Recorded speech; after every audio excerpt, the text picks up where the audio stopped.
बेघर कुत्तों को शेल्टर होम में भेजने के निर्देश पर हंगामा। शेल्टर होम में भेजने के विरोध में दायर याचिका। विरोध याचिका पर सुप्रीम कोर्ट में सुनवाई आज। सांसद पप्पू यादव का विपक्ष पर बड़ा हमला। भाजपा नेताओं के दो एपिक आईडी पर साधा निशाना। कहा एपिक आईडी को आधार से लिंक करो, वोट चोरी खत्म होगी।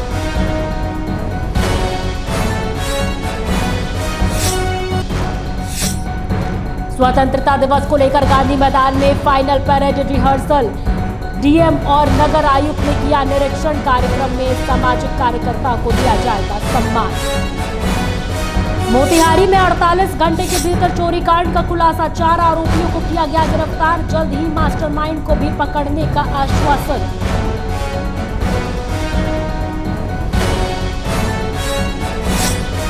कटिहार में गंगा और कारीकोशी नदी के जल स्तर में अचानक वृद्धि। बरारी विधानसभा क्षेत्र में भारी तबाही। लोग अपने घर छोड़कर सड़क किनारे या ऊंचे स्थानों पर शरण लेने को मजबूर। नमस्कार, आइडियल एक्सप्रेस देख रहे हैं आप। मैं हूं आपके साथ पूर्णिमा पांडे। बुलेटिन की शुरुआत करते हैं। देखिए, बिहार में चुनावी साल है और इस चुनावी साल के बीच में सियासत गरमाई हुई है। सियासत इस वक्त वोट चोरी को लेकर तेज है और देखिए, इसी बीच पप्पू यादव ने वोट चोरी पर विपक्ष पर हमला बोला है। पप्पू यादव ने कहा है कि उन्होंने भाजपा नेताओं के दो एपिक आईडी पर साधा निशाना साधते हुए कहा कि एपिक आईडी को आधार से लिंक करो, वोट चोरी खत्म होगी, लेकिन आप करना नहीं चाहते।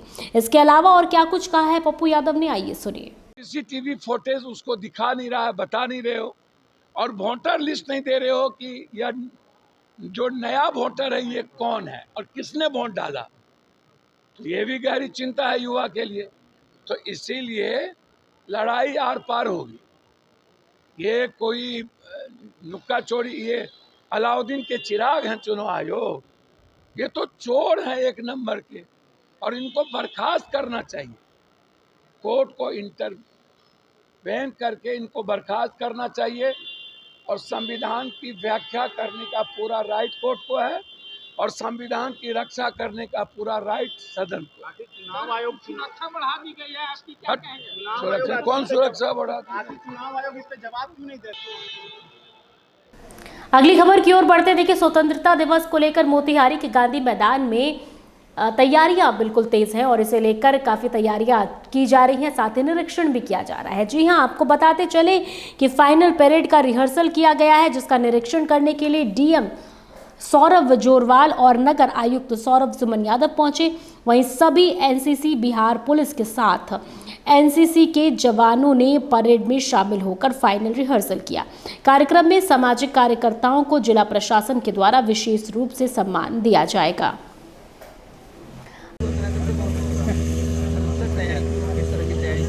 अभी हमारे यहाँ पे रिसेंटली वीआईपी विजिट हुआ था, जिसकी वजह से मैदान में कुछ बदलाव आए थे और अभी भी कार्य जारी है। कुछ रोड का काम अभी हटाना बाकी है, रोड को हटाया जाएगा।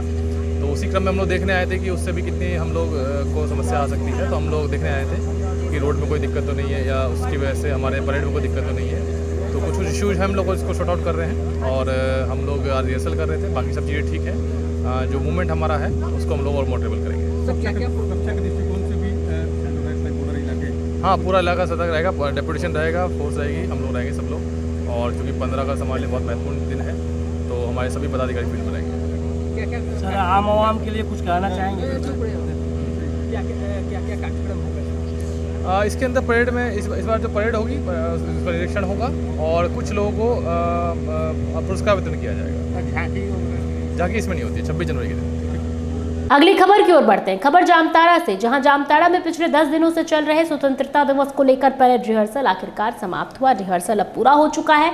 जी हां, आपको बताते चले कि देखिए, अंतिम दिन फुल ड्रेस रिहर्सल किया गया है। परेड वहीं पूर्वाभ्यास का निरीक्षण उपायुक्त रवि आनंद एवं पुलिस अधीक्षक राजकुमार मेहता ने किया।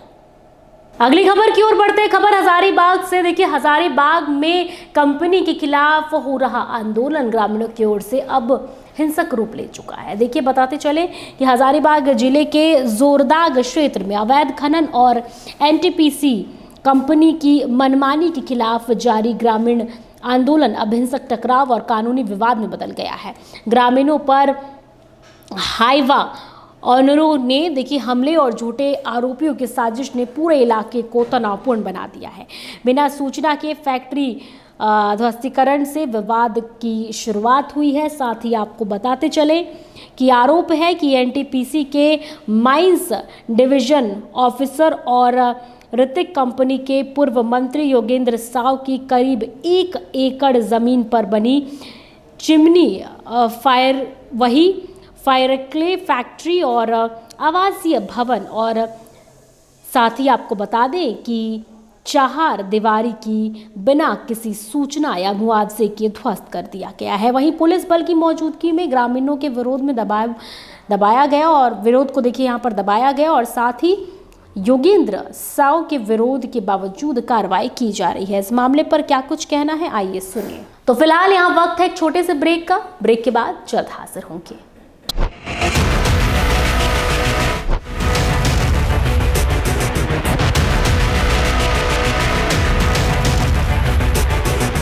अगर सत्ता से सवाल पूछना बगावत है तो हाँ, मैं बागी हूं। अगर सच्चाई दिखाना गुनाह है तो हाँ, मैं गुनहगार हूं।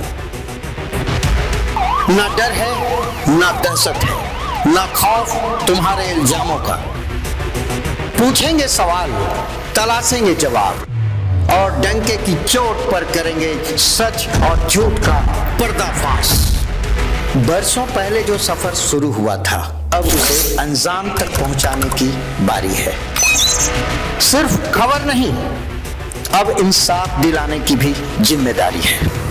लौट रहा हूं कड़े और बड़े सवालों के साथ, फेस टू फेस आशुतोष के साथ। ब्रेक के बाद स्वागत है आपका। खबरों की ओर बढ़ते हैं। खबर मोतिहारी से, जहां मोतिहारी में पुलिस ने 48 घंटे के अंदर चोरी कांड का खुलासा किया है। जी हां, इस चोरी कांड के खुलासे के साथ साथ आपको बताते चले कि 4 आरोपियों को गिरफ्तार भी किया गया है। मोतिहारी में नगर थाना पुलिस ने 48 घंटे के भीतर 7 लाख के जेवर, 50,000 नकद, मोबाइल और दस्तावेज चोरी कांड का खुलासा किया है। श्री कृष्ण नगर मोहल्ले में हुए इस वारदात में पुलिस ने रघुनाथपुर थाना क्षेत्र से 4 आरोपियों को गिरफ्तार किया, जबकि मास्टरमाइंड पवन शाह अब भी फरार है। पुलिस के विशेष छापेमारी दल ने बरामदगी की और दावा किया कि जल्द ही मास्टरमाइंड को भी पकड़ लिया जाएगा। अगली खबर कटिहार से। देखिए, कटिहार में गंगा नदी और कोसी नदी में अचानक से जलस्तर बढ़ गया और जिससे लोगों को काफी परेशानियों का सामना करना पड़ रहा है। बताते चले कि अचानक वृद्धि के बाद देखिए बरारी विधानसभा क्षेत्र में बाढ़ से भारी तबाही मची हुई है। बाढ़ का पानी गांव और घरों में घुस चुका है, जिससे लोग अपने घर छोड़कर सड़क किनारे या ऊंचे स्थानों पर शरण लेने को मजबूर हैं।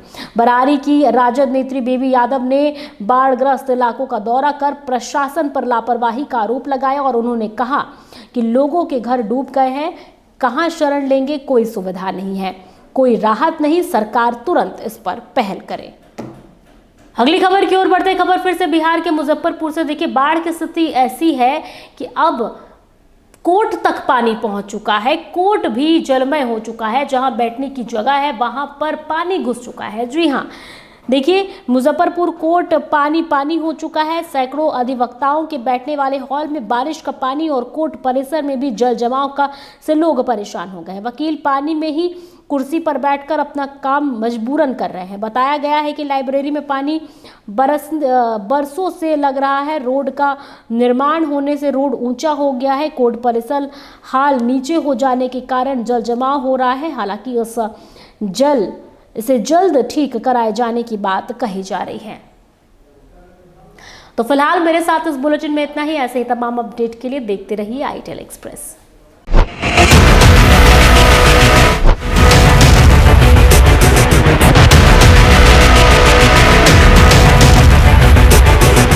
अगर सत्ता से सवाल पूछना बगावत है तो हाँ, मैं बागी हूं। अगर सच्चाई दिखाना गुनाह है तो हाँ, मैं गुनहगार हूं। ना डर है, ना दहशत है, ना खौफ तुम्हारे इल्जामों का। पूछेंगे सवाल, तलाशेंगे जवाब और डंके की चोट पर करेंगे सच और झूठ का पर्दाफाश। बरसों पहले जो सफर शुरू हुआ था, अब उसे अंजाम तक पहुंचाने की बारी है। सिर्फ खबर नहीं, अब इंसाफ दिलाने की भी जिम्मेदारी है। लौट रहा हूं कड़े और बड़े सवालों के साथ, फेस टू फेस आशुतोष के साथ।